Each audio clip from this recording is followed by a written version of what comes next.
નમસ્કાર મિત્રો, વિડીયોમાં તમારું સ્વાગત છે। તો જોઈ લઈએ આજના દેશ અને દુનિયાના તાજા મોટા અને મહત્વના સમાચાર સામે આવ્યા છે। તો મિત્રો આ સમાચાર ધ્યાનથી સાંભળી લેજો અને ચેનલ પર તમે નવા છો તો ચેનલને જરૂરથી સબસ્ક્રાઇબ કરી લેજો। સૌપ્રથમ મિત્રો વાત કરવામાં આવે તો આઈસીસીએ ટી20 વર્લ્ડ કપ 2026 નું શેડ્યુલ કર્યું જાહેર। ભારત પાકિસ્તાન વચ્ચે 15 ફેબ્રુઆરીએ રમાશે મેચ। છોટાઉદેપુર માં ભયાનક અકસ્માત જોવા મળ્યો। અજાણ્યા વાહને બાઇકને ટક્કર મારતા ઘટના સ્થળે 3 લોકોના મોત। અંકલેશ્વરનો એક ગરીબ પરિવાર અનાજ મુદ્દે રજૂઆત કરવા ગાંધીનગર પહોંચ્યો। કોઈક તો અમારું સાંભળો। અનાજના પ્રશ્ન મુદ્દે અંકલેશ્વરની હતાશ મહિલાએ સચિવાલયમાં ઝેર પીધું। ગુજરાતમાં દરરોજ 206 મહિલાઓ ઘરેલુ હિંસાનો શિકાર બને છે। આંકડાઓમાં ચિંતાજનક વધારો। આ વર્ષે 67,000થી વધુ મહિલાઓ ઘરેલુ હિંસાનો ભોગ બની ચૂકી। રાજકોટમાં લાલ બત્તી સમાન કિસ્સો સામે આવ્યો। વોલીબોલ રમતા રમતા ઢળી પડેલા ધોરણ 12ના વિદ્યાર્થીનું હાર્ટ એટેકથી મોત। પરિવારનો એકના એક દીકરો ગુમાવ્યો। સુરતમાં સુરભી ડેરીના સંચાલકની કરવામાં આવી ધરપકડ। દરરોજ 1000 કિલો નકલી પનીર બનાવીને વેચાતું હતું। જૂનાગઢના ચાંદ્રાવાડી નજીક ગમખ્વાર અકસ્માત જોવા મળ્યો। કાર પલટી ખાઈને તળાવમાં ખાબકતા 2 યુવકના ઘટના સ્થળે મોત, 3ને ઈજા। ત્યારબાદ મિત્રો બનાસકાંઠામાં ડીસા રાધનપુર હાઈવે પર બીજો એક અકસ્માત જોવા મળ્યો। ટ્રેલર ચાલકનું ઘટના સ્થળે જ મોત। લગ્નના ગાળામાં 15 દિવસમાં સિંગ તેલના ભાવમાં 210 રૂપિયાનો વધારો જોવા મળ્યો। મધ્યમ વર્ગનું બજેટ ખોરાયું। સુરેન્દ્રનગરના સાયલામાંથી લીલા ગાંજાની ખેતી ઝડપાઈ। 2.79 કરોડનો ગાંજાનો જથ્થો એસઓજીની ઝપટે। અમદાવાદના મેઘાણીનગરમાં બસ સ્ટેન્ડ પર ખેલાયો ખૂની ખેલ। નિવૃત્ત આર્મી મેનના પુત્રને ચપ્પુના ઘા ઝીંકી કરાઈ હત્યા। રાજકોટમાં મહિલાની હત્યાનો ભેદ ઉકેલાયો। પતિએ જ સળિયાના ઘા મારી પત્નીનું ડીમ ઢાળી દીધું। વડોદરામાં પ્રેમીની સાથે રાખી પતિને મોતને ઘાટ ઉતારનાર 3 સંતાનની માતા પાસે હત્યાનું રિકન્સ્ટ્રક્શન કરાવ્યું।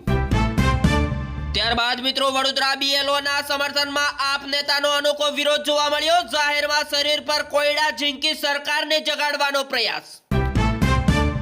અમદાવાદની પોળમાં આવેલી કાપડની દુકાનમાં ભીષણ આગ લાગતા ફાયરની 4 ગાડીઓ ઘટના સ્થળે તૈનાત। ત્યારબાદ મિત્રો કચ્છ બોર્ડર પરથી ઘૂસણખોરી કરતો પાકિસ્તાની નાગરિક ઝડપાયો। સુરક્ષા એજન્સીઓ દ્વારા સઘન પૂછપરછ કરવામાં આવી। અમદાવાદ ક્રાઇમ બ્રાન્ચે 2 મહિના પહેલા બોકડદેવ વિસ્તારમાં થયેલા ફાયરિંગ કાંડના મુખ્ય 2 આરોપીઓને મધ્યપ્રદેશના ઉજ્જૈનમાંથી ઝડપી લીધા।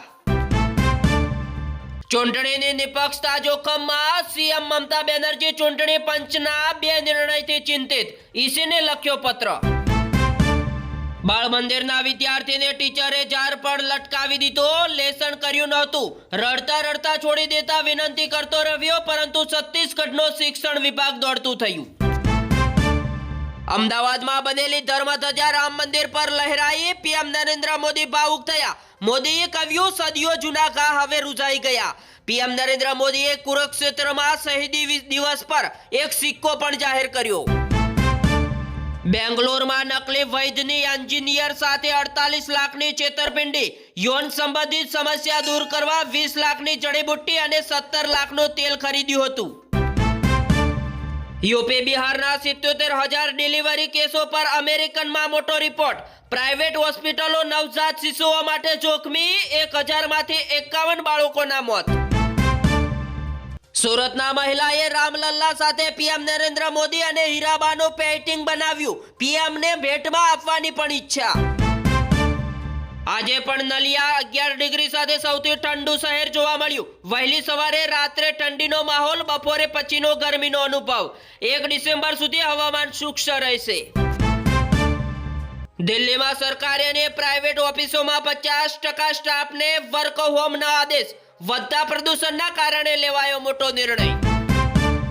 સાંડે શરાબંધુઓ 5100 કરોડ ભરી દે તો તમામ આરોપોમાંથી મુક્ત કરવા સરકાર તૈયાર।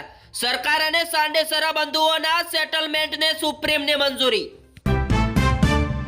હવે રામ મંદિરનું નિર્માણ કાર્ય પૂર્ણ થયું। પીએમ નરેન્દ્ર મોદી ધ્વજારોહણ કરી અયોધ્યાના 7000 જવાનોના સુરક્ષા કવચ વચ્ચે અનુષ્ઠાન।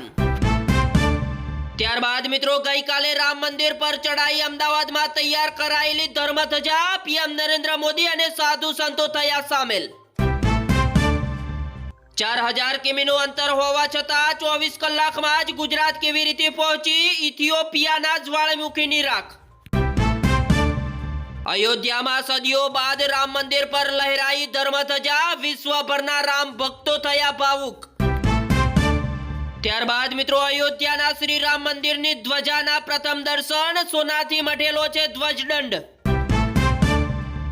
મધ્યપ્રદેશની રાજધાની ભોપાલમાં મારા પુત્રના બ્રાહ્મણની પુત્રી સાથે લગ્ન ન થાય ત્યાં સુધી આઈએએસ અધિકારીની ટિપ્પણીથી વિવાદ, બ્રાહ્મણોમાં આક્રોશ પણ જોવા મળ્યો।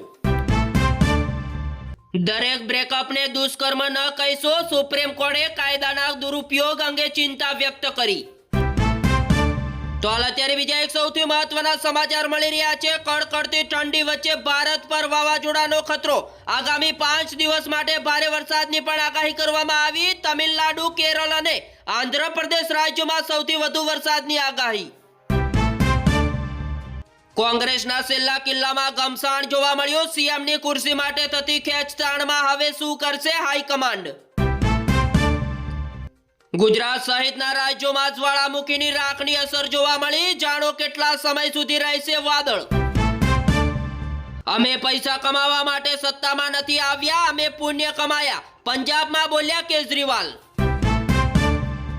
કપડા રંગવા વપરાતું કેમિકલ ચણા ઉપર લગાવવામાં આવ્યું, લોકોને કેન્સરનો ખતરો વધ્યો, સાંસદનો કેન્દ્ર સરકારને પત્ર।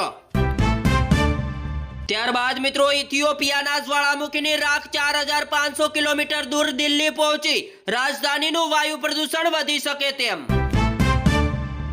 આખા દેશમાં ભાજપના પાયા હચમચાવી નાખીશું, મમતા બેનર્જીએ ફેંક્યો પડકાર। ત્યારબાદ મિત્રો ફરી પરમાણુ ટેસ્ટની તૈયારી કરી રહ્યું છે ઈરાન, અમેરિકા અને ઇઝરાયલનું વચ્ચે ટેન્શન। અફઘાનિસ્તાન પર પાકિસ્તાનની ફરી એર સ્ટ્રાઇક જોવા મળી, 9 બાળકો સહિત 10 લોકોના મોત। ઇથિયોપિયાના જ્વાળામુખીના કારણે વિશ્વમાં થશે હિમવેગની શરૂઆત, હજારો કિલોમીટર સુધી રાખ અને ગેસ જોવા મળશે। ત્યારબાદ મિત્રો અમદાવાદમાં રોડ પર છત્રી લઈને સિમ કાર્ડ વેચનારથી હવે ચેતી જજો, ડિજિટલ એરેસ્ટ ફ્રોડ માટે વિદેશમાં સિમ સપ્લાય કરતા એજન્ટો ઝડપાયા। રાજકોટમાં અંધશ્રદ્ધાની કાળજુ કંપાવી દે તેવી ઘટના સામે આવી, બીમાર દીકરાને સાજો કરવા 6 બકરાની બલિ ચડાવી। તો મિત્રો આ સાથે જ આ સમાચાર અહીંયા સમાપ્ત કરવામાં આવે છે। મિત્રો આવા ડેલી સમાચાર જોવા માટે આપણી YouTube ચેનલને સબસ્ક્રાઇબ કરવા વિનંતી।